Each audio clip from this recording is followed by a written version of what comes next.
Bab sihir.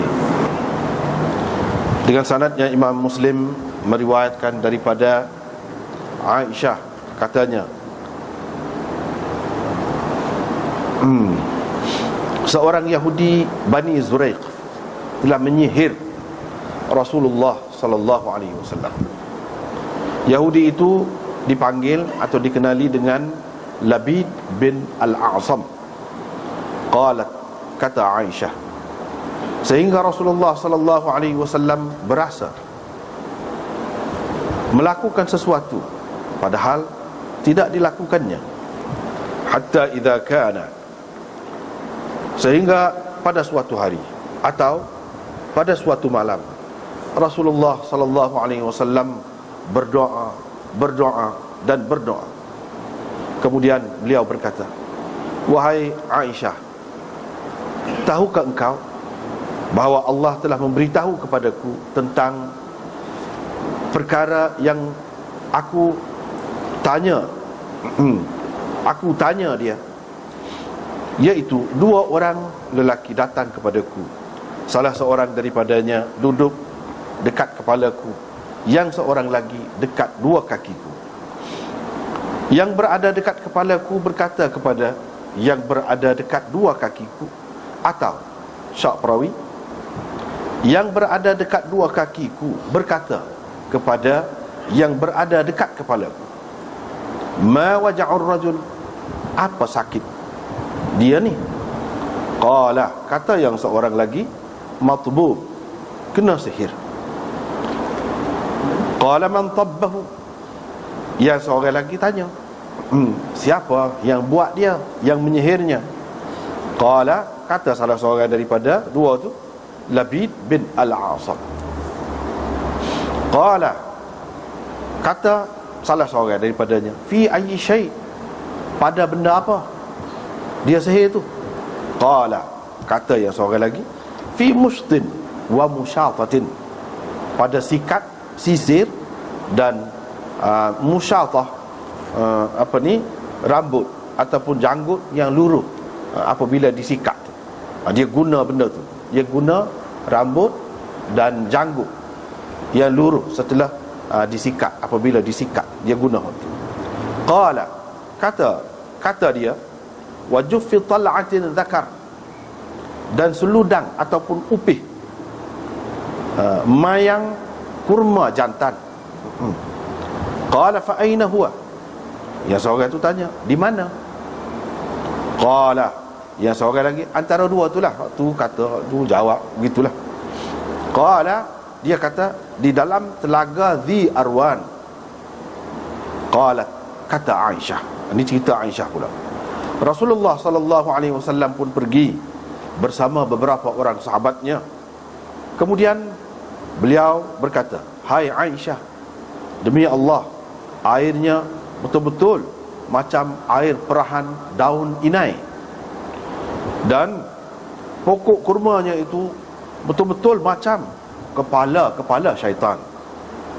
Qalat, kata Aisyah, faqultu, saya pun kata, wahai Rasulullah, afala ahraqtahu, kenapa tidak engkau bakarnya? Qala, kata Nabi SAW, tidak, tak mahu. Amma ana, sebabnya aku sendiri Allah telah sembuhkan, dan aku tidak mahu menimbulkan kekacauan di kalangan orang ramai.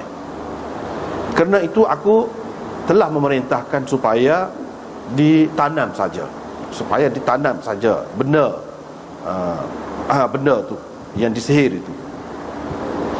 Dengan sanadnya Imam Muslim meriwayatkan daripada Aisyah lagi, katanya Rasulullah sallallahu alaihi wasallam pernah disihir.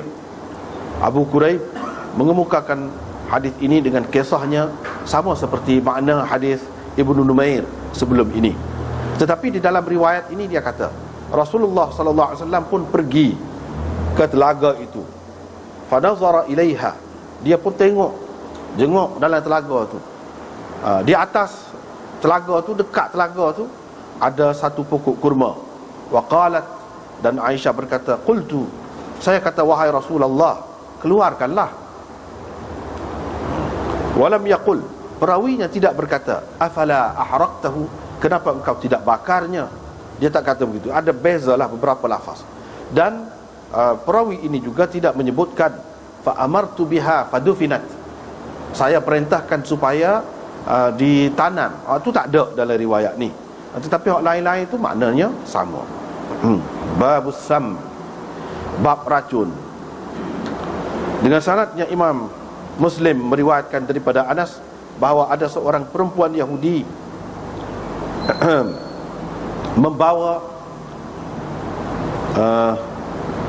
kambing ataupun biri-biri yang beracun kepada Rasulullah sallallahu alaihi wasallam. Rasulullah sallallahu alaihi wasallam sudah makan, yani sedikit daripadanya. Faji'a biha, lepas itu dibawakan perempuan Yahudi tadi kepada Rasulullah sallallahu alaihi wasallam. Baginda pun bertanya perempuan itu tentang perbuatannya. Faqalat, kata perempuan itu, saya bermaksud membunuh engkau. Qala, kata Nabi sallallahu alaihi wasallam, ma kana Allah liyusallitak ala dhalik, Allah tidak akan memberi kuasa kepadamu untuk melakukan itu. Qala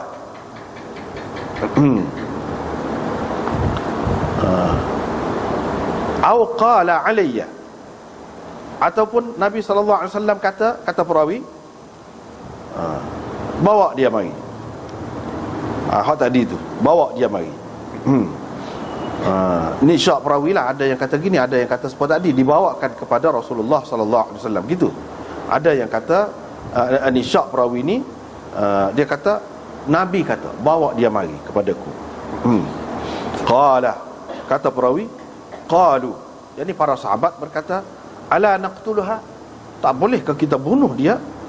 Qala, Nabi sallallahu alaihi wasallam kata, jangan. Ataupun tak boleh.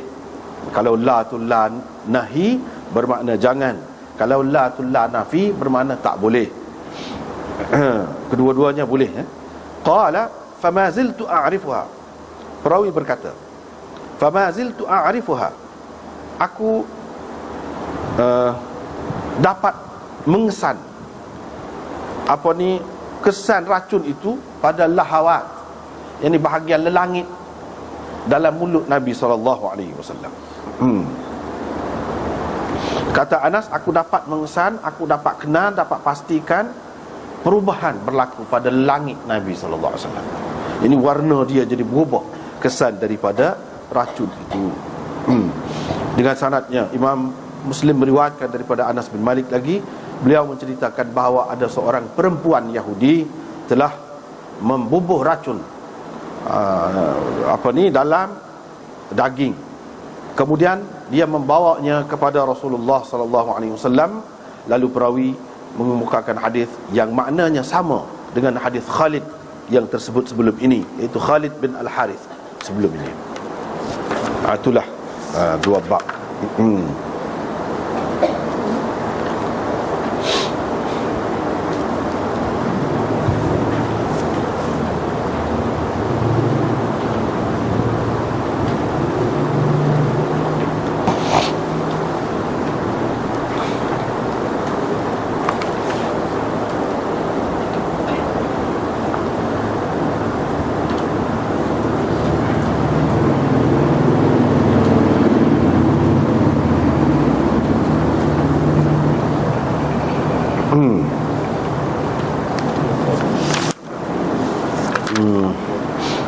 Ini bab sihir.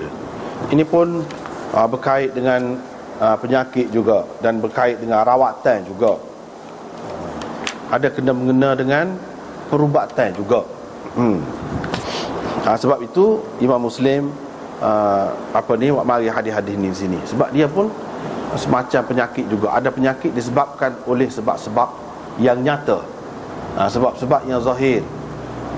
Sebab-sebab yang zahir, salah makan kau, keracunan kau, gapo kau, boleh jadi. Ada juga sebab zahir juga, tapi mata kasar tak nampak. Sebab kuman kau, virus kau, apa kau, ada juga. Ada juga yang lebih halus lagi daripada hal itu. Tengok dengan mikroskop pun tak nampak. Iaitu sihir. Buat kena, kita kata, orang kita panggil buat kena. sihir. Ini pun menyebabkan jadi penyakit juga. Menyebabkan timbulnya penyakit juga. Hak ni lagi halu lagi. Setiap penyakit tak kira lah sebab apa pun. Kalau tidak dirawat, kalau tidak diubati, seksa lah. Seksa, teruk lah jadi. Menderita orang yang kena penyakit itu. Mungkin kita bawa pergi dekat doktor biasa, dia kata tak ada gapo-gapo. Tak ada gapo pun, kawan tu duduk gelepar, tak boleh tidur. Sakit lah tu. Dia nak cerita sini sakit ni macam-macam puncanya. Yang perlu dibuat ialah rawat lah. Dan penyakit Nabi SAW pun kena juga. Kalau kata penyakit, Nabi SAW pun ada waktu sakit kepala, ada ketika demam, macam-macam lah, supaya orang lain lah juga. Cuma tidaklah sampai jadi pelik lah. Penyakit tu tidaklah sampai jadi teruk, sampai jadi gila ke kepada Nabi-Nabi, tu tidak mungkin, mustahil. Tetapi kalau sekadar letih, sakit, boleh jadi dia tak ingat, kelabu mata, penat, boleh berlaku benda-benda yang seumpama itu kepada Nabi-Nabi, termasuk Nabi kita sallallahu alaihi wasallam sendiri. Dan sihir ini macam-macam. Hak sini Imam Nawawi sebut banyak juga yang dia sebut.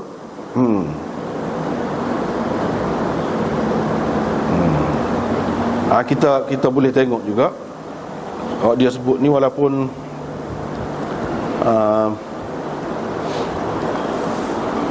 kalau nak kira dengan keadaan kita agak berterabur sikit lah. Lebih baik anda tengok apa yang tersebut di dalam Takmilah Fathul Mulhim ni. Tetapi kita tengok sinilah dulu apa kata Imam Nawawi. Dia ambil daripada Imam Al-Maziri rahimahullah. Dia kata mazhab Ahlus Sunnah dan jumhur ulama ummah menerima adanya sihir ini. Sihir memang wujud, ada, tidak boleh dinafikan. Dan sihir mempunyai hakikat. Hakikat, bukan khayalan tu. Bukan khayalan atau perasaan saja, tidak. Memang hakikat. Seperti hakikat benda-benda yang sabit lah, benda-benda yang wujud, yang ada. Berbeza dengan pendapat orang yang menafikannya dan menafikan hakikatnya. Dia kata tu tak kira lah. Mereka mengatakan ini semua adalah khayalan atau perasaan, perasaan manusia saja, ataupun silap mata saja. Sekadar tu yang tidak ada hakikatnya.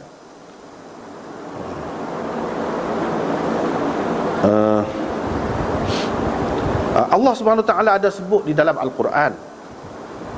Dia sebut sihir ni satu macam ilmu juga yang dipelajari. Yang dipelajari itu ada dalam Quran disebutkan. Dan Allah Subhanahu Wa Taala juga menyebutkan, mengisyaratkan ada di antara sihir tu amalan dia boleh menyebabkan seseorang tu jadi kufur, pengamalnya jadi kafir. Kesan dianya ada. Ini pun disebut juga di dalam Quran. Ia boleh memisahkan suami isteri, yakni menghancurkan rumah tangga. Ini semua, kata Imam Nawawi, tidak mungkin kerana sesuatu yang tidak wujud, tidak ada hakikatnya. Tidak mungkin. Maka kita kena terima ada hakikat. Tuhan sebut begitu mau. Lepas tu memang dia sebut kesan dia pun ada.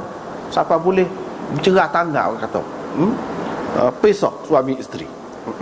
Takkan benda ni tak ada hakikat. Hadis ini juga musarrih bi itsbatihi, jelas menyabitkannya, membuktikan adanya. Dan ia merupakan benda-benda, dibuat pada benda-benda yang dikebumikan. Nabi SAW suruh tanam lepas pada tu. Dan boleh dikeluarkan. Boleh dikeluarkan. Kalau masuk dalam tubuh, boleh dikeluarkan. Hadis-hadis yang kita baca tadi ada di dalamnya cerita tu. Ini semua membatalkan pendapat orang yang mengatakan ini khayalan semata-mata, tidak wujud. Itu antara hak dia sebut. Lepas tu akal tidak kata mustahil benda ni. Akal boleh terima. Syarak pula sudah ada dah dalam ayat tadi. Dan tidak ada pula dalil daripada syarak yang jelas menafikannya. Tidak ada. Maka sepatutnya kita terimalah.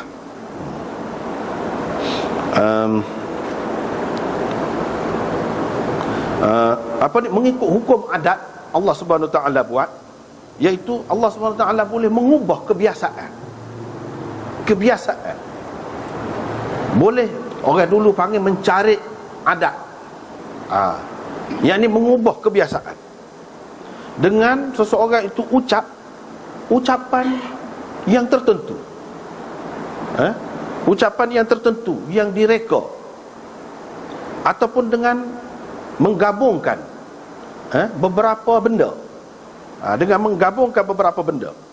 ataupun dengan mencampurkan beberapa tenaga dengan cara yang hanya diketahui oleh orang yang belajar cara dia tu. Tukang sihir lah, yang hanya diketahui oleh tukang sihir, tukang sihir ataupun ahli dia lah.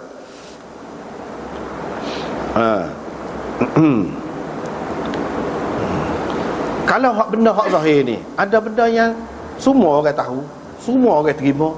Kalau kita makan, kena kita, boleh mati, boleh membunuh, seperti racun. Seperti racun, seperti bedil. Kalau kita kata bedil, boleh mati. Ada antaranya benda hak zahir ni boleh menyebabkan sakit, seperti ubat-ubat yang panas kata dia, ataupun lain-lain lagi lah. Ada antaranya yang boleh memudaratkan. Semua ini tidak mustahil. Kalau benda hak zahir ni kita boleh terima, hak zahir ni pun kesan dia tu pun ada lagu tu juga. Ada yang menyebabkan mati, ada yang menyebabkan sakit, ada yang menyebabkan mudarat saja. Ada yang menyebabkan jadi terpisah keluarga. Lepas tu dia sebut, waqad ankara ba'dul mubtadi'ah hadha al-hadith bisababin akhar faza'ama annahu yahuttu mansib an-nubuwah wa yushakkiku fiha wa anna tajwizahu yamna'u ath-thiqa fi asy-syar' wa hadha alladhi idda'ahu ha'ula al-mubtadi'ah batil li'anna ad-dalail al-qat'iyyah qad qamat 'ala sidqihi wa sihhatihi wa 'ismatihi fima yata'allaqu bit-tabligh wal mu'jizah syahidatan bidzalik. Dan seterusnya.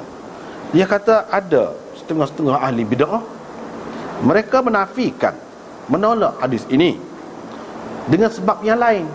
Bukan dia ni ada kau hakikatnya, kau tak ada kau yang lain, bukan dari sudut tu.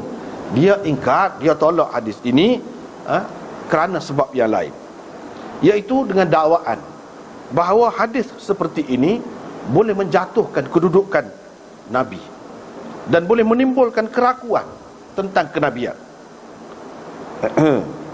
Dan kalau kita terima adanya yang seumpama ini, akan menyebabkan hilang keyakinan orang kepada syarak. Apa yang didakwakan oleh puak-puak ahli bid'ah ini batil, tidak benar, kata Imam Nawawi, kerana dalil-dalil yang qat'i memang jelas menunjukkan kebenaran cerita ini, betulnya. Dan Nabi SAW, kalau kata ada kesan dia pun, dia terpelihara dalam perkara yang berkait dengan agama, dalam tugas tablighnya itu. Hak tu tak ada terjejas hak tu. Dan mukjizat Nabi jelas menunjukkan beliau tidak tidak terjejas. Kalau ada pun kesan hak biasalah, seperti kesan daripada penyakit. Penyakit hak tubuh hak biasa, setara tu je ada. Bukan sampai jadi Tuhan suruh royak, dia ingat kau royak dah kau orang, padahal tak royak lagi. Tuhan suruh royak gini, jadi pergi royak lagu lain. Tidak ada dalil satu pun yang menunjukkan begitu. Hanya hak ni kesan sebagai penyakit. Sebab tu kalau kita tengok dalam hadis ni kan, hak dua orang malaikat tu, dia kata apa dia ni? Dia kata sakit. Dia sebut sakit. Sakit. Jadi kesan sebagai sakit lah. Kalau sakit kepala tak boleh nak mikir molek, tak boleh nak kecek molek, gitu. Kalau sakit gigi tak boleh nak kecek misalnya. Kesan hak lagu tu dalam perkara dunia yang tidak ada kena-mengena dengan urusan agama. Tak apa. Hak ni hak kita baca di dalam kitab Imam Nawawi.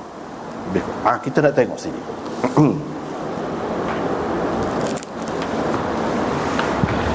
Sini cara dia bahas lagu lain. Hakikat sihir Ada dua masalah sini, kata dia, yang perlu dibahas. Satu tentang hakikat sihir dan hukum hakam berhubung dengan sihir. Yang kedua, sejauh manakah kesan sihir itu kepada diri Nabi SAW. Dua perkara. Lepas tu hakikat sihir, sihir dalam bahasa Arab dengan makna sesuatu yang tersembunyi dan sesuatu yang halus. Sesuatu yang halus, itu makna sahara, sihir. Tersembunyi dan halus, dia ada makna tu. Lepas tu perkataan ini dipindahkan untuk sesuatu yang sebabnya tidak diketahui, tersembunyi, ataupun sesuatu yang seseorang tu perasan. Itu sihir. Lepas tu sihir tu ada banyak macam pula, ada banyak peringkat. Yang pertama dia sebut, ni berapa peringkat ni, memang tidak ada hakikatnya, cuma silap mata sahaja. Orang panggil sya'wadah. Tu silap mata. Dia kerana kecekapan tangan dia guna tu, jadi kita berasa betul sebenarnya kerana kecekapan tangan dia saja. Silap mata orang panggil. Tidak ada hakikatnya. Hak inilah yang diisyaratkan dalam firman Allah, yukhayyalu ilaihi min sihrihim annaha tas'a. Musa berasa kerana sihir mereka itu, Musa berasa tali-tali itu duk berjalan, bergerak-gerak macam ular. Dia perasan gitu. Sebenarnya tidak jadi ular sungguh, tali juga, tapi mata tu nampak, perasan macam ular. Sebenarnya tidak jadi ular, tali juga, silap mata saja. Boleh jadi hak perasan saat ni disebabkan sebab-sebab yang tidak nyata, yang tidak diketahui oleh orang-orang yang memandang. Tengok tu tak ada apa. Mereka ingat bahawa yang berlaku itu tanpa sebab, padahal ada sebab. Kerana kecekapan dia, silap mata, kerana kecekapan dia, tidak ada baca-baca apa, tak ada. Dia pandai pusing. Ada kalanya kata dia sihir itu dengan sebab mengubah khayalan ataupun fikiran orang tu, jadi mikir lagu lain, nampak lagu lain. Hak tidak ada dia nampak ada, hak tidak ada dia nampak ada, hak ada dia nampak tak ada. Hak ni dia sebut, zaman kita ni dia sebut mesmerism. Dia sebut satu ilmu lah, satu macam ilmu nak buat orang ni jadi gitu.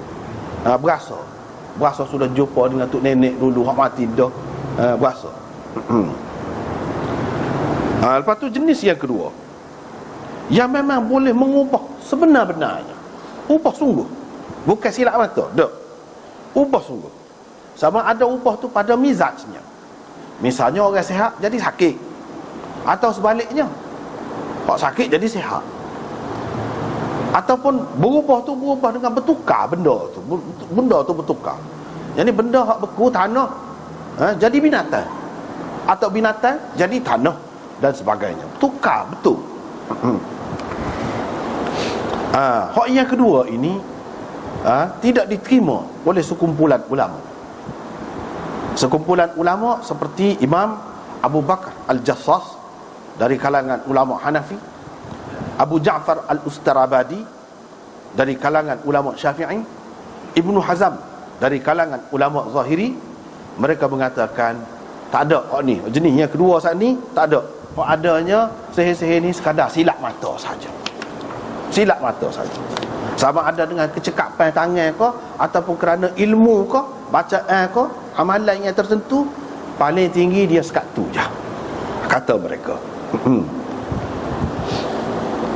Mereka kata tidak boleh mengubah hakikat, hanya perasan saja, perasan. Dan ini tipu daya saja. Lepas tu Abu Bakar Al-Jassas dia menolak jenis ini panjang lebar dalam kitab dia Ahkamul Quran. Dia rayaklah jilid ke apa sini. Tetapi jumhur ulama terima hak ni. Jumhur ulama terima hak lagu ni. Pokok yang kedua dia memang berubah sungguh. Hak sihat jadi sakit, memang sakit sungguh. Bukan buat-buat dak, bukan perasan dak. Sakit sungguh. Dan ubah sungguh benda tu. Boleh berlaku. Siapa setara tu. Dan ini tidak mustahil pada akal dan pada syarak. Orang-orang yang menolak jenis yang kedua ni, sihir jenis yang kedua ni, dia pegang dengan firman Allah Subhanahu wa taala, wasaharu a'yunan nas wastarhabuhum waja'u bisihrin azim. Dia pegang dengan hak itulah. Mereka sihir mata orang tu. Mata orang tu silap mata lah kita panggil. Menyebabkan jadi mereka nampak hebat. Dan mereka kemukakan sihir yang besar. Hak Quran sebut sebagai sihir yang besar ini, kata mereka, tidak lebih daripada sihir mata saja, silap mata, dan menimbulkan khayalan semata-mata. Tidak lebih daripada itu. Dan itu saja yang boleh dilakukan oleh tukang-tukang sihir itu. Mereka tidak boleh mengubah hakikat benda ataupun buat sesuatu, tak boleh. Tetapi jumhur ulama jawab, bahas pula lah tafsir tadi tu. Azim tu kata tidak semesti azim tu hak tadi saja, silap mata tu saja. Boleh jadi dalam bentuk yang lain juga. Hak lain pun azim juga. Cuma yang berlaku pada masa tu memang begitu. Tapi bukan menafikan kemungkinan yang lain. Hak lain tu tidak azim. Hak ni hak paling besar. Tidak. Bahkan boleh jadi hak dikatakan azim tu, sihir yang besar tu, banyak nau dan afrad dia. Banyak jenis, macam-macam dia tu banyak. Setiap satu daripadanya adalah azim, kata dia. Tidak semestinya apabila kata hak sihir hak berlaku pada Nabi Musa tu, pada zaman Nabi Musa tu, hak tu sihir azim, bermakna hak lain tidak azim, ataupun tak ada hak lebih besar daripada tu. Tak, ayat tu tidak menunjukkan gitu. Bahaslah pula di antara ulama. Tak apalah. Jumhur ulama pegang antaranya dengan hadis yang dikemukakan oleh Imam Malik dalam Muwatta, iaitu berlindung dengan Allah pada ketika nak tidur. Tu bab tu. Riwayat Qa'qa' bin Hakim daripada Ka'ab al-Ahbar, seorang Yahudi yang masuk Islam. Lepas tu alim lah dia ni. Dia kata, kalau tidak kerana beberapa ucapan yang aku amalkan, nescaya orang Yahudi telah menjadikan aku himar, jadi kaldai dah aku, kata dia. Jadi kaldai. Faqila lahu, orang kata, ucapan apa yang kamu baca tu? Faqala, dia baca. Ni molek kita pun baca lah. A'udzu biwajhillahil azim alladhi laysa syai'un a'zama minhu wa bikalimatillahi tammat allati la yujawizuhunna barrun wala fajir wa bi asma'illahil husna kulliha ma 'alimtu minha wa ma lam a'lam min syarri ma khalaqa wa bara'a wa dhara'a. Itu yang dia baca. Wa qala walidi rahimahullahu ta'ala. Syekh Taqi Osmani dia kata, ayah saya kata, bukan ayah dia ni orang alim besar. Alim besar. Ayah dia ni mufti besar Pakistan. Sebelum pada Tok Guru Ana jadi mufti besar Pakistan tu, ayah dia Mufti Muhammad Syafiq nama dia. Dia mengarang beratus-ratus buah kitab. Tafsir dia saja 8 jilid. Tafsir dia saja. Lepas tu macam-macam bidang lah. Ayah dia ni, ayah dia kata dalam tafsirnya Ma'ariful Quran, kata-kata Ka'ab bin al-Ahbar, dia kata, la ja'alatnil yahud himara, kalau aku tidak baca hak ni, tidak buat amal hak ni, nescaya orang Yahudi telah menjadikan aku keldai. Dia hurah. Walaupun ada kemungkinan kata-kata dia tu dipakai sebagai isti'arah, yang ni bahasa kiasan. Jadi himar jadi bodoh maksudnya. Boleh jadi gitu. Tetapi kita tidak perlu pergi kepada bahasa majaz, bahasa pinjaman itu. Kalau selagi makna yang sebenar boleh dipakai. Selagi makna yang sebenar boleh dipakai. Di sini apa yang menghalang kita pakai makna yang sebenar? Yang ni jadi keldai sungguh. Apakah tidak boleh? Orang yang ada ilmu sihir yang tinggi tu jadikan lagu tu, tak boleh. Kalau boleh, makna boleh bertukar hakikat. Tak perlu kita pergi kepada majaz. Tak perlu kita kata ini bahasa pinjaman.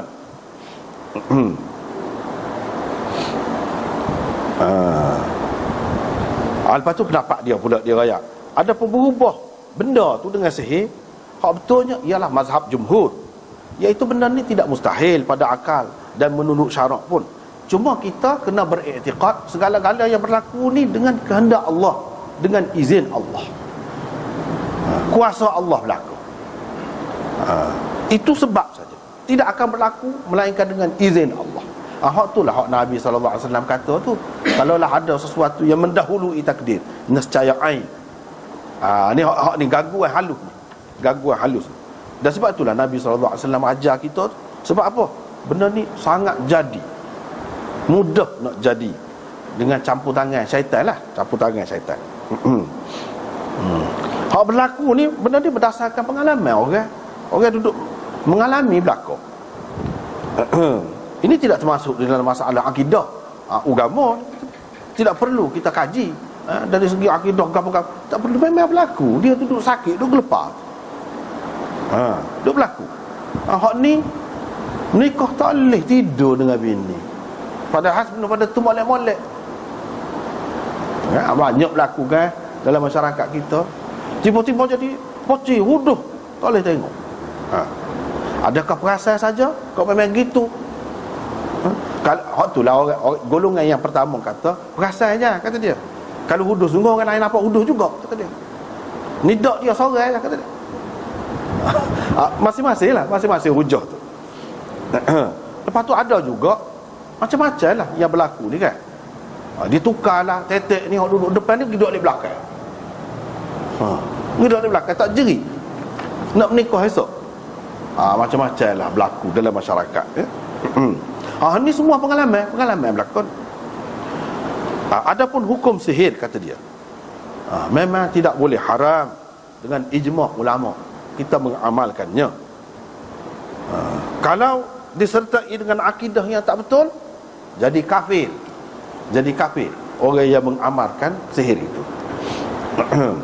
Oleh kerana kebanyakan tukang-tukang sihir ni, dia mengamalkan sesuatu yang bercanggah dengan akidah. Kerana itulah di dalam Islam ini dia guna perkataan kufur juga untuk sihir. Oleh kerana banyak dia ada kaitan rapat dengan kekufuran, dengan kepercayaan kepada jin dan syaitan dan sebagainya. Sebab itulah Allah SWT berfirman, wa ma kafara Sulaiman. Kafar Sulaiman tidak jadi kafir, walakinna syayatin kafaru. Dia sebut kufur. Yu'allimuna an-nasa as-sihr. Mereka duduk ajar sihir kepada orang. Jadi amalan sihir ni dia ada kaitan dengan kufur. Allah SWT pun sebut kufur. Lepas itu satu macam hak puja syaitan. Ada juga dia sebut puak-puak ahlu Babil. Babil ni hak kita duduk ngaji dalam buku-buku, dia sebut Babylon di Iraq, dalam tamadun Iraq tua, Iraq zaman itu. Puak-puak ni pun hebat juga. Dia ada ilmu nujum dia, ilmu bintang dia. Mereka menyembah bintang-bintang yang 7 dan menamakannya dengan nama Tuhan. Adalah Tuhan, nama Tuhan Goni, Tuhan Goni. Mereka beriktikad, percaya bahawa bintang-bintang itu mempengaruhi segala apa yang di alam ni, mempengaruhi segenap benda yang terdapat di alam ini. Dan mereka buat berala-berala atas nama-nama bintang tadi. Tukang-tukang sihir di kalangan mereka menggunakan sihir dia dengan mengaitkan kepada bintang-bintang itu. Dia puja roh bintang-bintang mengikut kepercayaan mereka. Jadi syirik. Selain daripada hak guna puja syaitan ke apa ni, menghampirkan diri kepada syaitan. La syakka fi kaunihi kufran. Tidak syak lagi hak lagu ni jadi kafir orang yang mengamalkannya. Wa hukmu mithli hadha as-sahir annahu yuqtal. Tukang sihir kalau hak lagu ni dibunuh mengikut hukum Islam atas dasar dia telah murtad ataupun telah jadi zindik. Adapun sihir yang tidak, ada juga sihir yang tidak sampai ke peringkat tu. Ilmu sihir luar. Ada juga sihir yang tidak mengandungi akidah-akidah. syirik tu ataupun amalan-amalan yang membawa kepada syirik. Tak ada. Tapi hak lagu tu walaupun nama sihir, tidak syirik, tidak kufur, tetapi haram juga. Orang yang mengamalkannya kena ta'zir, kena didisiplinkan oleh pihak pemerintah. Kecuali, kata dia, kalau orang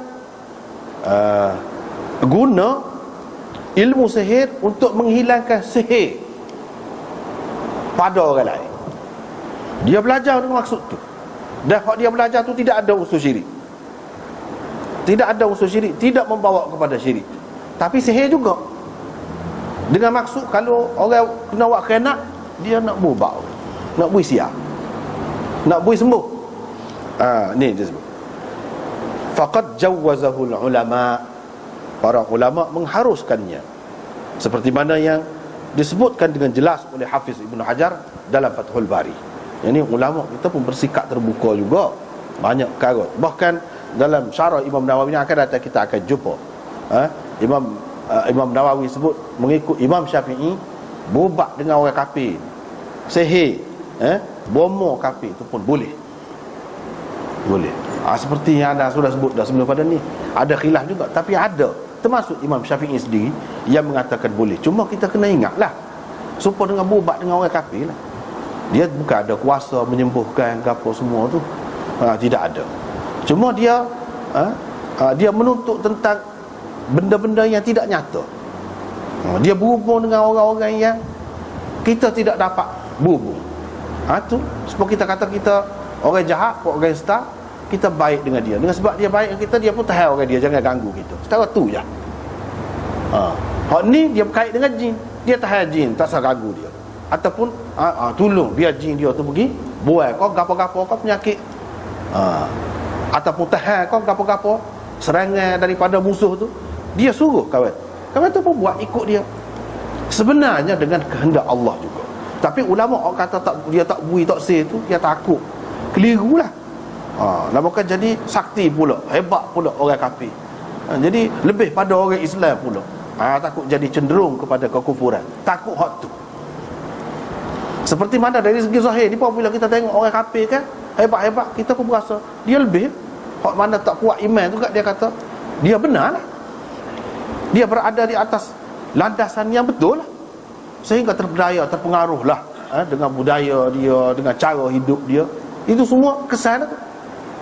Pasal kita tengok kehebatan dia, kesan. Tapi kalau kita tidak terkesan dengan benda tu semua, kita boleh habis semua tu, boleh habis. Iktikad tu biar betul. Tapi hak molek je tak sah lah, hak molek je tak sah lah. Selagi ada ikhtiar, selagi ada ikhtiar, tak apalah. Masalah yang kedua, adakah boleh Nabi SAW ni terkesan atau terpengaruh dengan sihir, Nabi kita ke atau Nabi-Nabi yang lain? Ini masalah yang kedua.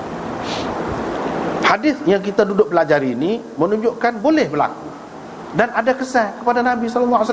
Dia berasa dia buat, padahal dia tidak buat lagi. Dia berasa. Bahkan dalam setengah-setengah riwayat ada sebutkan dia nak pergi dekat bini, lepas tu dia macam lemah gitu. Macam lemah. Biasanya benda-benda sihir ni banyak jenis-jenis tu. Kena hubungan suami isteri banyak benar.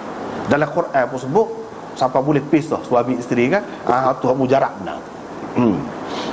Nabi SAW pun ada dalam riwayat sebut ke dia jadi lemah, tidak berani lah, kita kata.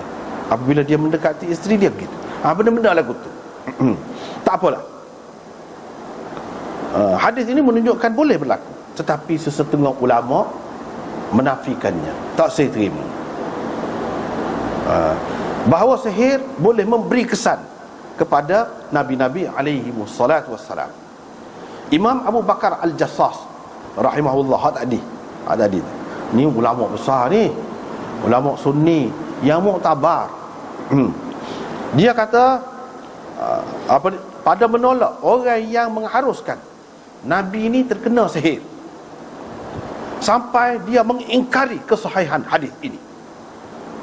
Itu dia. Ini kita nak sebut kaedah ni, nak sebut kaedah. Dalam Ahkamul Quran jilid 1 muka surat 49, sesiapa yang membenarkan ini, kata dia, yang dia berubah hakikat, dia sebenarnya tidak kenal kenabian, tidak kenal kedudukan Nabi, dan tidak akan selamat. Mukjizat Nabi SAW tu ataupun mukjizat nabi-nabi yang lain, nabi-nabi yang lain tu akan dianggap sebagai sihir juga kalau kita terima.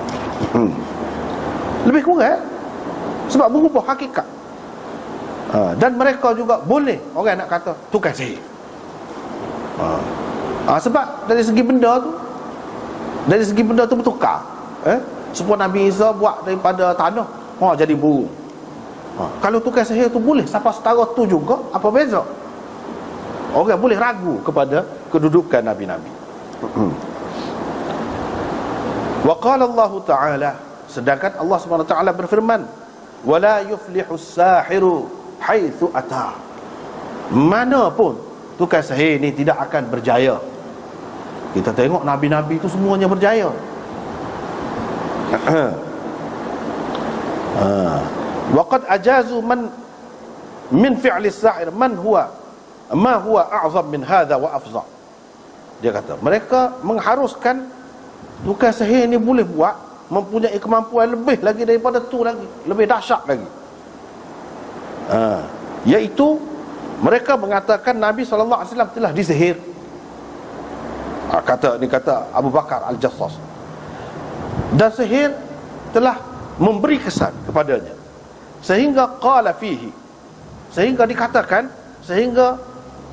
dikatakan bahawa Nabi SAW itu berasa dia telah kata sesuatu, dia telah buat sesuatu, padahal dia tidak kata, dia tidak buat. Sedangkan Allah Subhanahu Wa Taala telah mendustakan orang-orang kafir pada dakwaan mereka terhadap Nabi SAW. Di mana Allah Subhanahu Wa Taala berfirman, wa qala adh-dhalimun in tattabi'una illa rajulan mashura. Puak-puak kafir ni duduk kata kamu hanya mengikut, tidak lebih daripada mengikut seorang yang kena sihir. Kalau lagu tu betul lah, orang kafir nak kata memang betul.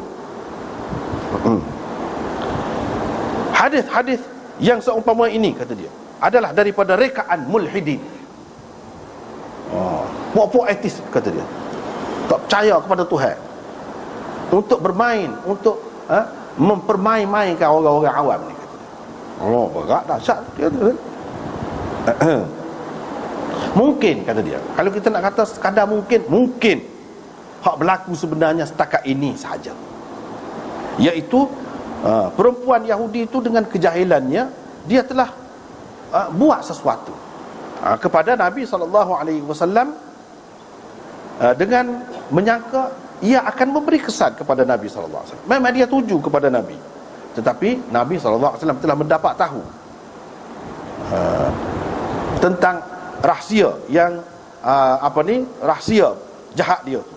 Dan Allah SWT menyatakan kejahilannya pada tindakan dia tu, supaya ia menjadi dalil kenabian, dalil kerasulan Nabi. Bukan bermakna dia telah memudaratkan Nabi dan telah mengelirukan Nabi. Tak ada lagu tu. Paling tinggi adalah nak buat. Apabila buat tu, Nabi tahu dah, kata dia. Tuhan beri tahu, Tuhan raya. Gitu je. Dia takwil.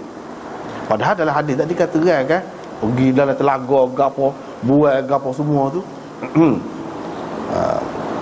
Dia kata tak ada berlaku kepada Nabi sampai peringkat tu, tak ada. Walam yaqul kullur ruwat, bukan semua perawi mengatakan Nabi SAW telah keliru pada masa dia kena sihir. Dia katakan kena sihir itu dia telah keliru. Hak sebenarnya lafaz hak kata Nabi keliru, dia perasan dia telah buat padahal dia tidak buat, atau sebaliknya hak tu zida fil hadis wala aslalahu. Hak ni sesuatu yang ditambah ke dalam hadis, bukan asal, kata dia. Dia tak boleh terima hak asal. Ni satu golongan. Daripada dulu lagi ada golongan ulama hak macam ni, iaitu dia tidak terima. Maknanya bagi golongan ni, walaupun dalam Bukhari ada juga hadis ni, dalam Bukhari, dalam Muslim pun tidak semua sahih bagi mereka. Antara ulama kemudian Syekh Muhammad Abduh dalam tafsir dia, Said Qutub pun lagu tu juga dia tak terima. Sebab apa? Kalau terima jadi betul lah Tuhan kata orang kafir duduk tuduh Nabi ni kena sihir. Walaupun kita kata dia kena sihir tu sekadar benda-benda gini, itu kita kata, dia boleh kata, mu kata, sebenarnya mana tahu pada masa tu kamu pasti kau tidak turun ayat. Banyak keliru kan. Bapa yang demo ni dia tak terima hadis ni walaupun sahih. Ini satu kaedah kita nak cerita. Dia tolak hadis ini berdasarkan dirayah. Kalau berdasarkan riwayat, sanad dia sahih-sahih lah. Hadis ni lagu tu je, sanad dia sahih-sahih lah. Tapi bapa yang dia tak terima walaupun hadis ni sanad dia sahih, dia kata tidak sahih juga, tidak sahih. Dia kata sebab dari segi dirayah ia dia melanggar kedudukan Nabi itu, nubuah, sehingga boleh orang ragu. Sedangkan tidak ada sebarang keraguan, tidak boleh ada sebarang keraguan pada Nabi. Kalau menyentuh, menjejaskan kedudukan sebagai Nabi itu tak boleh, sehingga orang jadi ragu. Boleh jadi pada masa itu Quran sebenarnya lagu lain ataupun lagu lain. Kalau tidak Quran pun hadis. Kita kata tu, kita kata sekat ni kita kata. Tapi bagi orang yang nak ragu, dia boleh kata macam-macam. Jadi alasan tu kepada dia, jadi alasan. Tidak mungkin benda yang seumpama ini berlaku. Paling tinggi orang nak buat, tak ada buat, ataupun buat tak ada kena pada Nabi kesan. Nabi sudah tahu dah. Bila Nabi panggil royak gini-gini, terbukti ni seorang Nabi, terbukti. Tu kata dia, lebih-lebih lagi tu tambahan. Dia tak sepakat. Ini menunjukkan kaedah ulama ni, hadis ni walaupun zahir dia sahih, boleh jadi dipertikaikan, boleh jadi tidak sahih dari segi dirayah. Nak sahih sesuatu hadis ni, dia kena sahih dari sudut riwayat dan dirayah, kedua-dua sekali. Tak boleh riwayat saja. Sebab sanad ni orang boleh buat ni, orang boleh buat. Cumanya ulama yang terima tu, dia kata tak pernah sabar, tak pernah sabar. Ni bukan hadis ni, hadis Aisyah saja, hadis Anas saja, bukan seorang dua sahabat, ramai ni sahabat cerita ni. Dah ni kalau kita terima, kalau tengok dalam hadis tu sekadar benda-benda hak zahir gitu je, benda-benda hak berkait dengan manusia. Seperti Nabi ni kita boleh terima dia sakit, dia demam. Ketika dia demam tu tidak sebuah skala lah, terjejah lah. Boleh jadi dia kelabu mata ke, dalam hadis ni pun dia jadi gelap mata tak nampak kadang-kadang. Itu kesan penyakit. Hak ni pun sebagai penyakit.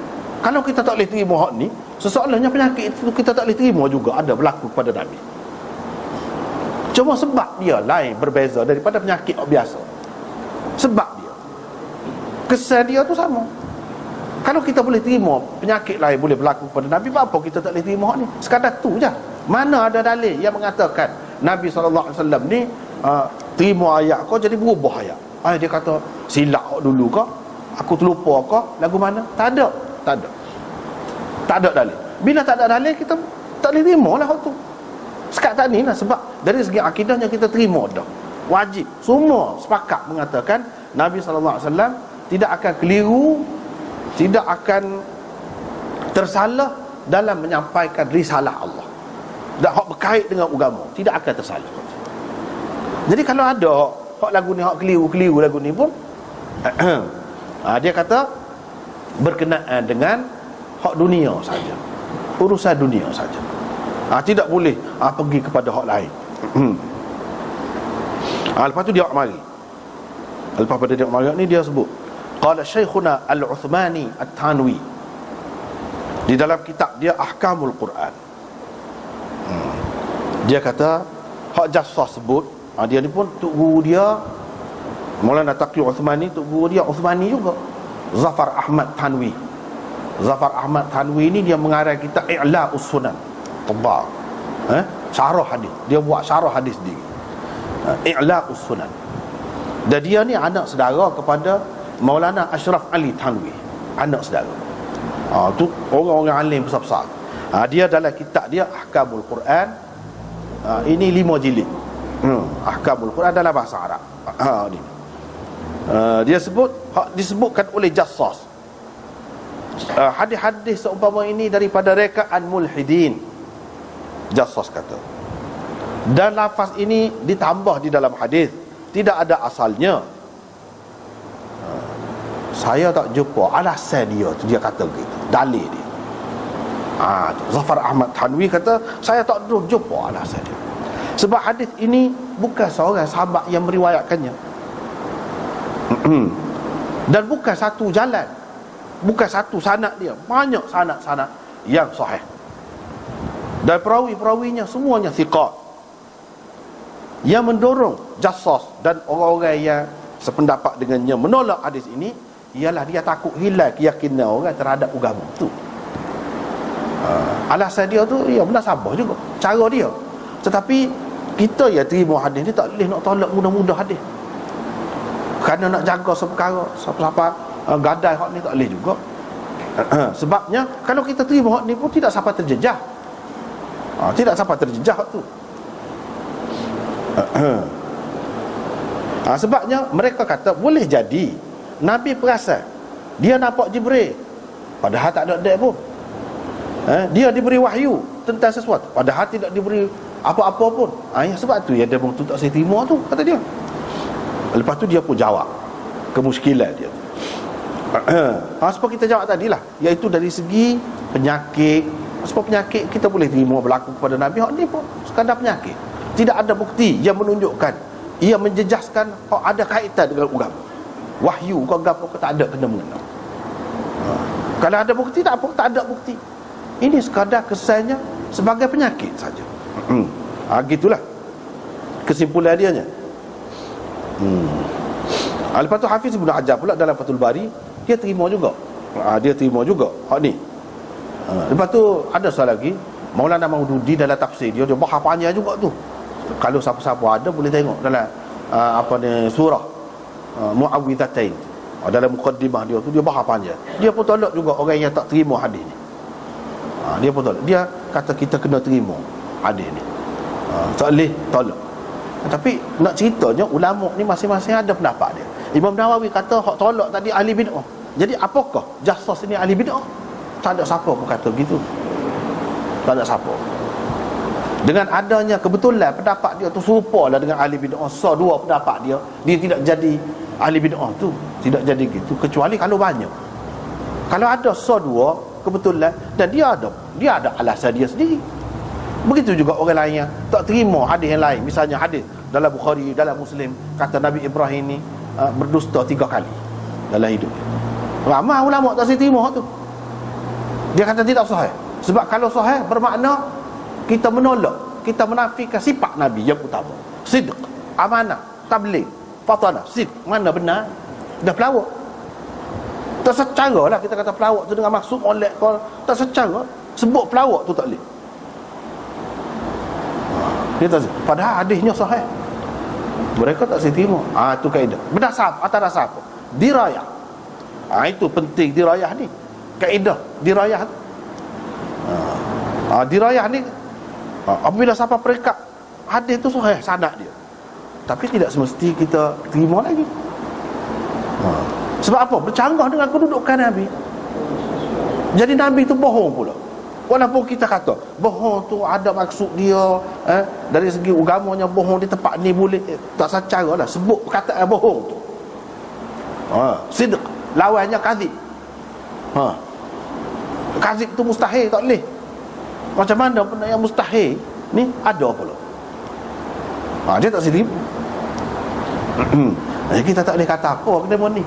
Ikut dia lah masing-masing. Masing-masing. Hafiz Ibn Hajar kata, setengah-setengah ulama kata tidak semestinya apabila dia menyangka dia telah buat sesuatu, padahal dia tidak buat tu, bermakna dia yakin. Dia berasa saja. Bukan bermakna dia yakin. Dia berasa dia telah buat, padahal dia tidak buat. Bukan dia yakin bahawa dia buat kau atau tidak buat. Tak. Cuma perasa saja. Seperti orang yang pening, kita kata. Apabila dia sakit pening, gitu. Dia nampak dua orang bayar dua muka. Sebab apa? Sebab panas sangat. Boleh jadi sekadar tu.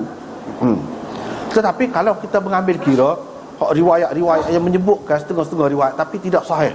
Itu riwayat Waqidi gapo parok. Kalau campur dengan hak tu pula. 6 bulan Nabi SAW duduk dalam keadaan tu. Mana ya demon ni tak naik angin? Dalam masa 6 bulan tu tak ada ayat Quran kau. Nabi tak kecek kau. Hadis-hadis tu tidak wahyu. Soal kita kata tidak ada kena-mengena dengan hak agama, hak berkenaan dengan hak ni, itu kita kata. Tapi dari segi kemungkinan tu takkan dia tak kecek. Hak dia kecek tu kan jadi hadis. Hak dia buat tu jadi hadis. Tidak akan jadi keliru. Orang boleh kata, oh sebenarnya hak ni ketika dia kena sahih. Jadi kita tak boleh pegang. Sebab boleh jadi hak sebenarnya dia tidak buat, dia berasa dia buat. Orang boleh ragu. Dengan sebab tu hak sebenarnya tolak. Tak usah, letak ke tepi. Letak ke tepi. Inilah banyak sebenarnya ulama-ulama yang mengatakan tidak semua dalam Bukhari dan Muslim itu sahih. Kebanyakan kata sahih, ya, tetapi tidak semua. Hak kata tidak semua tu pun bukan ahli sunnah. Ahli sunnah kan juga. Bukan orang luar, ahli sunnah juga lah. Imam-imam ahli sunnah juga yang mengatakan tidak semua dalam Bukhari dan Muslim itu sahih. Dan hak dia kata tidak sahih tu, kalau nak tengok dari segi sanad sahih dah. Cuma dari segi dirayah, banyak hak berkait. Kalau bercanggah dengan Quran, bercanggah dengan kedudukan Nabi, hak tu benar tak boleh ganjak dah. Tetap dah hak tu. Hak tu tidak akan jatuh, tidak akan rebah dengan hadis. Hadis tu kena rebah. Gitu kaedahnya. Tu kaedah ahli sunnah tu. Kalau hadis bercanggah dengan kedudukan Nabi, hak mana dia jadi beralih? Hak tu tak beralih seperti gunung yang kejap. Kedudukan Nabi, Quran, gapo. Hak akan beralihnya beranjak hadis. Tu kaedah.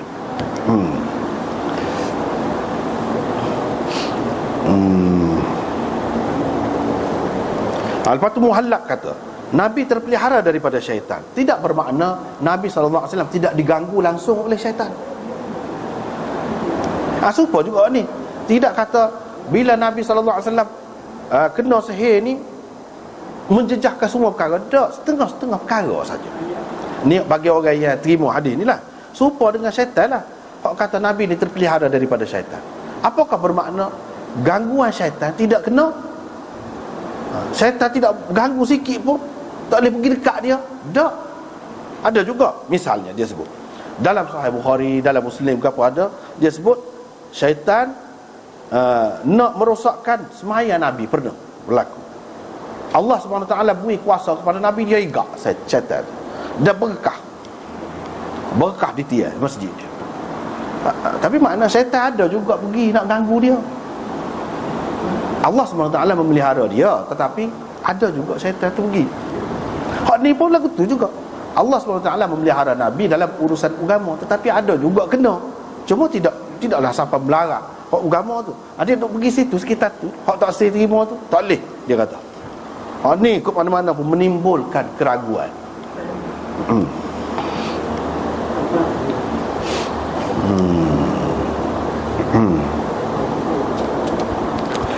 Lepas tu Ashraf Ali Thanwi pula, apa saudara tak? Dia anak saudara, dia ambil Ashraf Ali Thanwi pula. Hak ni dalam kitab Ahkamul Quran dia. Ada sebut iaitu nabi-nabi ni terkesan, terkena, terpengaruh dengan sihir ni. Ada dalam Quran pun ada. Kita tak boleh kata nabi tak kena kesan sihir. Tak ada. Tidak terjejah sikit. Tak boleh kata begitu. Sebab apa? Dalam Quran ada. Misalnya dia kata wa yukhayyalu ilaihi min sihrihim annaha tas'a, yang kita baca tadi. Musa perasan kerana sihir mereka itu tali-tali itu berjalan macam ular. Dan Allah SWT kata pada berkenaan dengan Musa, fa'aujasa fi nafsihi khifatan Musa. Perbuatan dia tu menimbulkan ketakutan di dalam hati Musa. Zahirnya Nabi Musa ni duduk ingat ular sungguh lah. Zahir nampak tu, tak secara lah dia silap mata ke apa. Mana ada kesan jugalah sihir tu. Kalau lah dia nampak tali semacam, apa dia takut? Itu menunjukkan ada kesan. Tapi di sini apakah kita boleh menimbulkan, kita kata ada dia takut, ada kemungkinan dia terjejas lah pula wahyu dia, tak ada kena-mengena dengan hak tu. Ini perasaan semasa tu saja. Perasaan semasa tu saja. Kalau kita kata orang biasa je, kena kesan silap mata ni, buat tali jadi nampak ular, Nabi tak, ni Nabi. Bahkan dia siapa berasa takut. Nabi Musa nak lari, Tuhan kata jangan. Ini menunjukkan kesan tu ada kesan. Kalau kesan lagu ni ada kesan sihir, apa Nabi kita tak bolehnya? Hadis ni siapa kita nak tolak? Benda ni ada asasnya dalam Quran. Hak kena kepada Nabi kita pun tidak lebih daripada tu, sekadar tu je. Tetapi ada juga kesan. Cumanya hak tadi dia tak say dulu lagi lah, tak say.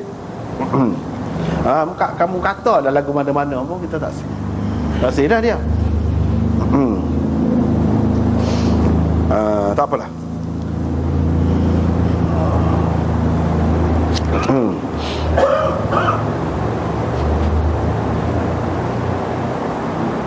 Itu sebahagian daripada perbincangan ni. Tak apa, kita tengok semula. Rasulullah sallallahu alaihi wasallam kata Aisyah telah disihir. Kebanyakan ulama terima hadis ini. Kalaupun ada orang ni pertikaikan, orang ni tidak sepakat. Hak lebih kuatnya pada anda pun kita boleh terima hadis. Cuma kalau nak pakai hak tu pun tak apa juga. Lebih selamat.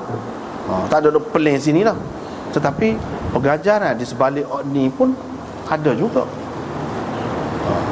Kalau nak kira lebih kuat hak ni dari segi dalilnya, semua tadi ayat Quran ada berkenaan dengan Nabi Musa, kesan sihir ada. Hak ni tak ada berkenaan dengan Nabi, kesan sihir tu dalam Quran tak ada. Tetapi berdasarkan hadis-hadis hak sebut apa di Jibril suruh baca qul a'udzu birabbil falaq, apa sehubungan dengan cerita ni lah. Itu sebagai pengajaran kepada kita, panduan kepada kita pula. Nak ceritanya benda-benda hak Tuhan buat ni, kuasa syaitan ke apa ni, dia boleh. Bukan orang biasa, Nabi-Nabi pun. Cumanya dia ada hak lah, tidaklah sampai seperti orang biasa. Seperekat tu ada, boleh. Maka kita kena berhati-hatilah. Kita kena berhati-hati, jaga diri. Dan pemerintah pun kena jaga orang-orang hak lagu ni. Dengan sebab itu Imam Malik kata kalau kes sihir, dia sihir orang mati, maka kena bunuh balas dia. Itu supaya benda ni tidak meluas dalam masyarakat. Dia terima kesan. Buat kena kat orang, jangan orang kena kat orang ni. Jadi sihir lah. Kita panggil atas nama bomo kau gapo kau ikut dah hak tu. Hakikatnya gitu. Bahkan ada dalam masyarakat kita ni, ada pernah satu orang dia buat kepada orang perempuan. Anak pun kenal orang perempuan ni, mati dah, mati belakang dah. Dia buat atas belakang apa ni, kurung. Dia tulis atas belakang kurung. Buat untuk perempuan. Jadi gila perempuan, mati gila. Orang tu pergi jumpa dengan seorang tu guru. Dia pun royak, dia mengaku dia nak pergi Mekah. Tok guru kata tak ada faedah, mu tak sah pergi Mekah. Mu kena berobat dia dulu. Nak cari mana kura tu kata kita tahu paruh apa. Berlaku dalam masyarakat kita ni. Dan kesan dia ada. Itu berdasarkan pengalaman. Orang duduk tahu belakang dah tu. Macam mana kita nak nafi? Kesan dia tu siapa gila siapa mati. Ada orang hak je buat pun mati dah juga. Hak kena buat pun mati juga. Hak kena buat, kena tepuh ke kereta akhirnya. Kena gila. Anda biasa tengoklah jalan sekerat, dia berasa macam dia tinggal sesuatu, dia mundur pula. Nak boleh sapa kedai tu kak, daripada pagi tengah hari baru sapa. Dekat je, dia main gitu. Akhir sekali kena tepuh kereta. Ada dia kereta ingat kau, dia nak pergi, dia balik mari pula. Tu cerita ni. Banyaklah yang berlaku dalam masyarakat kita, dahsyat. Dahsyat. Hak ni pun kena hukum. Sebab itulah tadi kan ulama-ulama kita kata, kalau tak ada terlibat dengan kekufuran pun, kena takzir juga, kena hukum juga. Takzir itu dalam bentuk penjara ke, sebab ke, gapo ke, ikutlah, tengok mana yang mudah sambung. Tapi kalau berkait dengan kekufuran, sampai ulama kata kena bunuh. Sampai ke peringkat tu, bahaya sihir ni. Jadi ada seorang Yahudi daripada Bani Zuraik, namanya Labid bin Al-A'sam.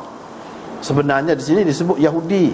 Dia ni bukan Yahudi, tetapi halif Yahudi, sekutu Yahudi dari kalangan Ansar juga.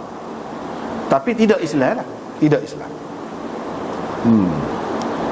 Dia buat sampai Nabi SAW tu berasa gitulah. Sehingga pada suatu hari berlakulah apa yang berlaku. Nabi SAW doa je. Hadis ini mengajar kepada kita, kalau sekiranya berlaku benda-benda seumpama ini kepada kita ataupun ahli keluarga kita, kena berdoa banyak-banyak. Kena berdoa banyak-banyak, dan kena minta Allah SWT tunjuk kepada kita. Seperti mana yang berlaku kepada Nabi SAW. Hak berlaku kepada Nabi ni penting. Kalau kita nafikan semua ni, tak ada lah panduan. Tak ada lah dari segi panduan itu pula. Seperti dia sebut lah, ni duduk dekat kepala, ni mari. Dia kata, dia ni bapa dia ni. Dia kata wajak sakit. Kesan dia tu dalam bentuk sakit, semacam sakit. Sakit itu boleh berlaku kepada Nabi. Tidak ada yang bercanggah di sini. Tidak ada yang bercanggah dengan kedudukan Nabi. Apa Nabi tak boleh sakit kau?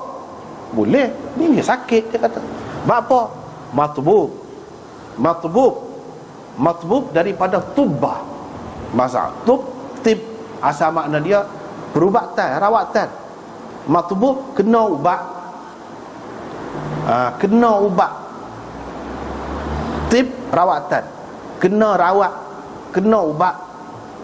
Padahal bukan kena ubat, kena sihir. Berapa orang Arab guna matbub untuk mashur, untuk orang yang kena sihir tu? Berapa dia guna matbub? Ini atas dasar tafaul. Dia panggil tafaul, mengambil sempena baik. Sebab benda ni orang tak sihir sangat, tak sihir sangat. Dengan sebab itu tak sihir sebut hak Allah molek, dengan harapan mudah-mudahan dia ni boleh dirawat, boleh diubati. Dalam bahasa Arab ini, di kalangan dia guna gitu. Misalnya kita kata dalam bahasa Arab dia guna salim. Orang yang kena patuk, kau ular, kena gigit binatang-binatang bisa, dia panggil salim. Ladir, hak kena patuk kepada binatang-binatang bisa tu, orang Arab sebut juga salim. Bapa kelepar tu, dia salim. Salim tu makna sejahtera, sehat apa duk kelepar tu. Dia tukar. Dia tukar dengan harapan mudah-mudahan orang boleh mati tu kes tu.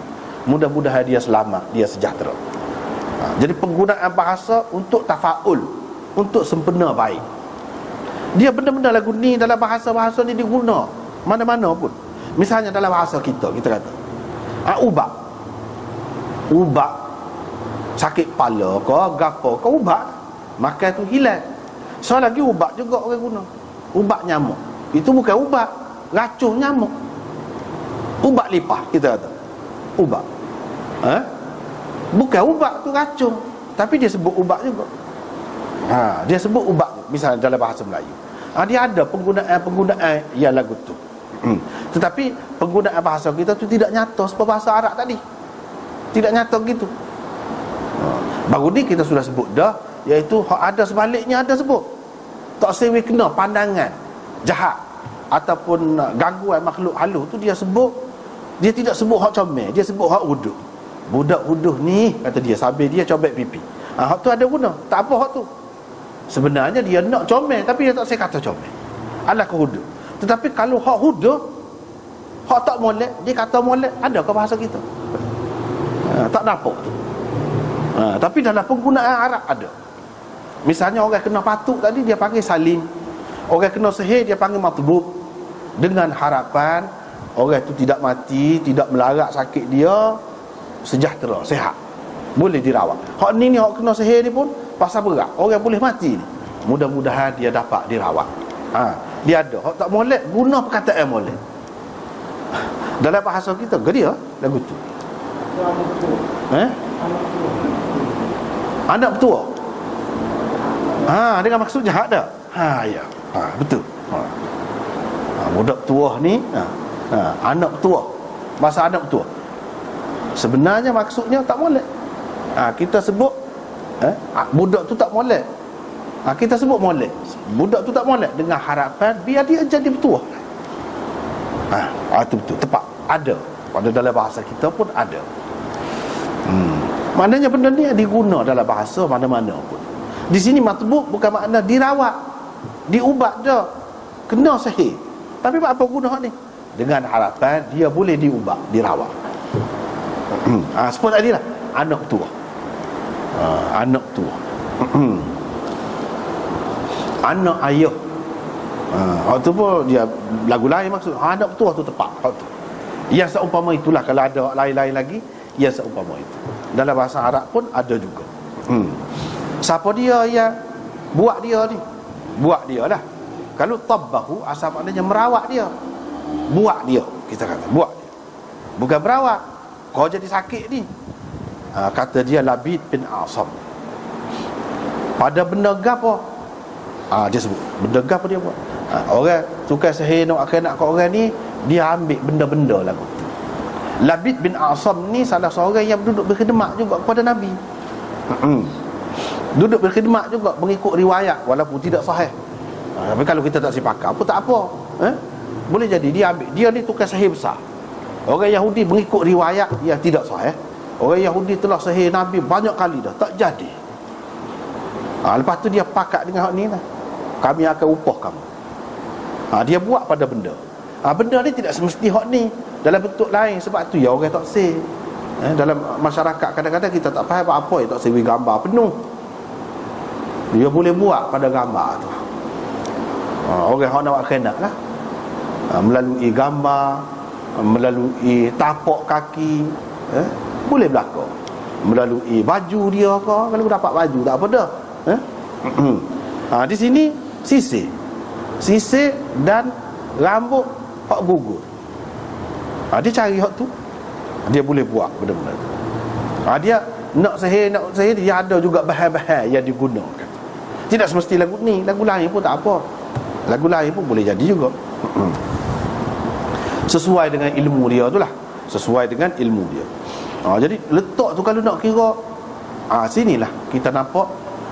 Sebab tu pada Hana tak boleh hadis ni selain daripada sahih, banyak riwayat dia, jalan riwayat dia, lepas tu banyak panduan untuk kita.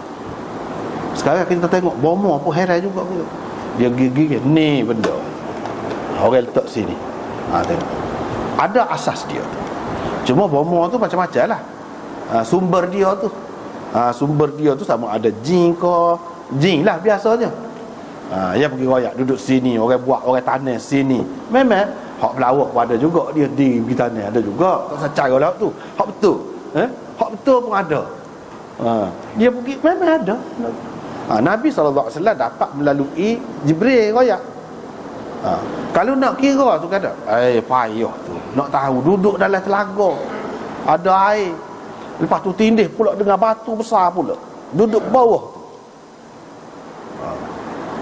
Dan hadis ni juga menunjukkan kepada kita bila pergi dekat-dekat tempat hak lagu ni kan kita seram. Hak itulah yang Nabi SAW kata tu, macam pokok kurma tu macam kepala syaitan kata dia. Apa yang berasal lagu tu? Tu kesan tu seram. Kalau bomo ke apa dia boleh serak. Ni ada benda ni, ada angin ni kata dia. Dia boleh serak. Benda tu kita tidak boleh nafikan. Ada asasnya. Walaupun sumber dia tu lain. Ni daripada Jibril royak, tapi benda yang sama. Dapat tahu benda tu bila pergi buat dengan kaedah yang tertentu hilang. Hak tu hak naknya. Yang dilakukan oleh bomo hak tu lah. Dia buat cabut so simpulan tadi. Jadi lega. Jadi air dia tu macam air perahan daun inai, merah air dia. Merah sungguh ke, memang telaga orang tak guna ke, ataupun perasan. Perasan. Adakah Nabi SAW ni perasan sampai begitu? Kalau pokok tamar hak biasa, apa jadi kepala syaitannya serupa je pokok tamar mana-mana. Seperti kita kata pokok kelapa sawit. Apa tak ada beza? Tak ada beza. Kecuali orang yang ada masalah. Ataupun kita pergi ke tempat-tempat yang memang kita panggil tempat kerah. Kita panggil tempat kerah. Dia berasa lagu tu. Naik. Bulu roma naik. Supaya orang yang tidak berapa reti kan, tidak berapa reti orang-orang pergi tolong tu masuk atu. Pergi tu dah naik bulu roma. Di bulu roma. Tu kesal dia. Tapi kepada orang yang reti tidak sampai ni nak royak kesal hak biasa.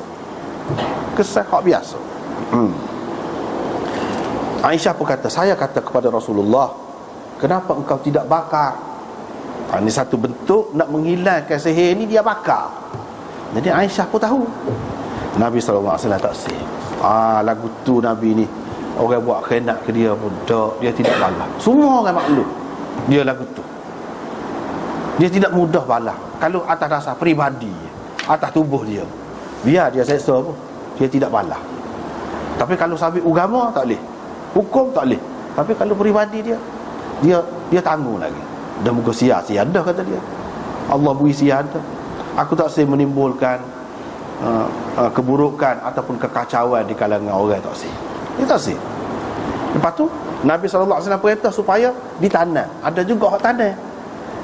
Hak tu lah hak bomo, tanam, peranyuk sungai, taut laut, macam-macam. Yalah lah. Atau bakar. Yalah belaka. Di sini dia sebut beza riwayat, dua riwayat ni. Cuma dalam kitab Imam Nawawi dia tidak sebut beberapa perkara. Dalam kitab ni ada sebut. Kita baca sikit pasal molek. Benda ni molek. Apa dia sebut?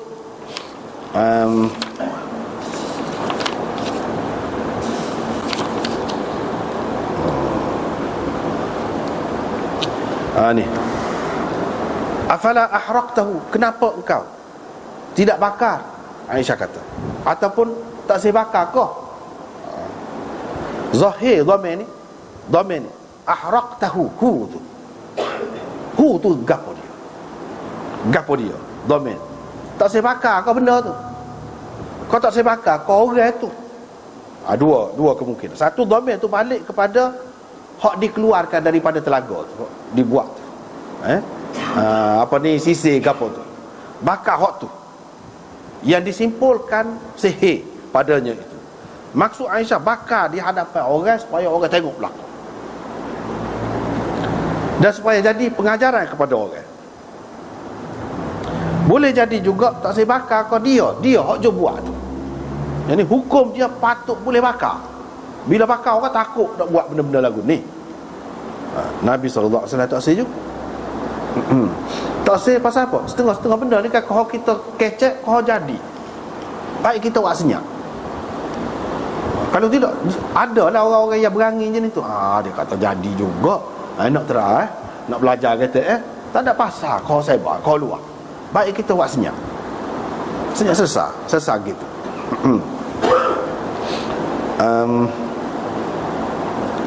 Aisyah mencadangkan kepada Nabi SAW supaya bakar orang tu.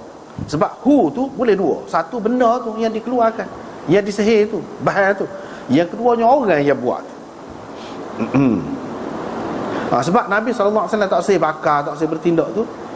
Hak tu dia orang tengah saja hak jom buat. Sebenarnya alik belakang tu seramai mana. Nak arana hak tu.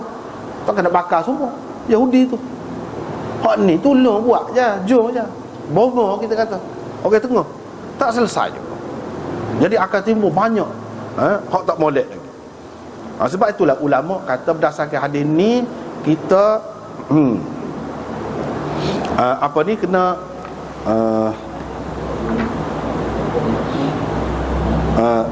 tarku maslahah lidaf'i mafsadah a'zam minha. Biar kita tidak dapat mudafaat pun, asalkan terhindar mudarat hak lebih besar lagi. Hak ni nak suruh mudarat yang lebih besar tu tidak berlaku, biarlah tidak ada munafaat untuk kita pun, biarlah kita tak puas hati sikit pun. Gitu. Di dalam riwayat berikutnya dia kata fa akhrijhu. Aisyah kata waktu tubik lah. Waktu tubik tu apa maksud waktu tubik? Kalau berdasarkan riwayat yang kedua, waktu tubik tu, waktu tubik dah kan, dah muka pergi dah habis dalam telaga tu, waktu tubik dah. Apa maksud waktu tubik ni? Waktu tubik ni buka maksudnya. Buka, keluarkan kesan-kesan dia tu daripada tubuh, ataupun keluarkan daripada Madinah ke, daripada kawasan tu, biar tak kena dah pula orang lain. Ilmu tu dikeluarkan, boleh jadi belaka. Dalam riwayat Hafsah lagi, fa akhrijhu, dia tidak kata bapa tak bakar, tidak gitu. Fa akhrajtuhu linnas. Lepas tu dia sebut dalam riwayat Ibnu Uyainah dalam Bukhari sebut, afala tanasharta, bapa tidak nusyrahkan. Ini istilah nusyrah. Bapa tidak buang dah dalam telaga tu, buang saja dalam telaga, waktu tubik saja tak ada lagi. Dia kena buka dengan ilmu juga, dengan ayat juga. Itu maksud buat. Kalau halal lah, supaya orang masuk hatu, buat keluar. Itu istilahnya. Wan nash ilajus sihr bin nushrah. Nash ialah merawat sihir dengan nushrah. Orang panggil dalam hadis dia sebut tanasyarta.